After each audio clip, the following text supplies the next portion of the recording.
Cristiano Ronaldo প্রথমার্ধেই গোল মিসের বন্যা বইয়ে দিল। অপরদিকে পর্তুগালের গোলকিপার কস্তর দাপটে আটকে গেল জার্মানিরা। বেশ কয়েকটি ইজি গোল সেভ দিয়ে নিজের দলকে টিকালো প্রথমার্ধে। যেখানে প্রথমার্ধেই জার্মানিকে গোল বন্যায় ভাসানোর কথা ছিল পর্তুগালের, সেখানে ক্রিস্টিয়ানো রোনালদোর গোল মিসের বন্যায় আর একটিও করতে পারেনি গোল।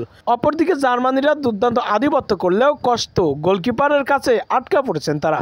এই সব কিছু নিয়ে জার্মানি ও পর্তুগালের এই প্রথমার্ধের ফলাফল নিয়ে বিস্তারিত থাকছে শামীম আহমেদের লেখা প্রতিবেদনে। আজ রাত 1টার সময় মাঠে নেমেছেন উয়েফা ন্যাশনাল লিগের সেমিফাইনালে পর্তুগাল বনাম জার্মানি। এ ম্যাচে শুরুর একাদশে ব্রুনো ফার্নান্দেজ ও ক্রিস্টিয়ানো রোনালদো বের্নার্ডো সিলভাকে নিয়েই মাঠে নেমেছেন পর্তুগাল।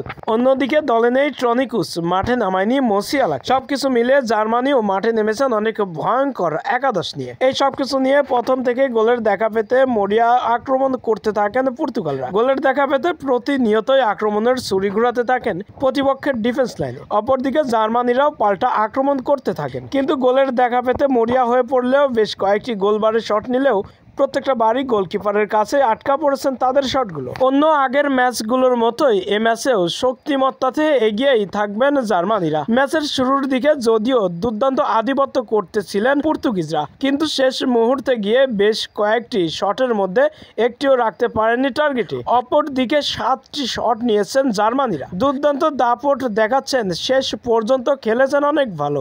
অপরদিকে যদিও পর্তুগাল বেশি সুবিধা করতে পারেনি, কিন্তু বেশ কয়েকটি ইজি গোল করার মতো সুযোগ তৈরি করেছিল ব্রুনো ফার্নান্দেজ ও Portuguese captain CR7 Cristiano Ronaldo, কিন্তু সেই সুযোগগুলো কাজে লাগাতে পারেনি পর্তুগিজ ক্যাপ্টেন ক্রিস্টিয়ানো রোনালদো।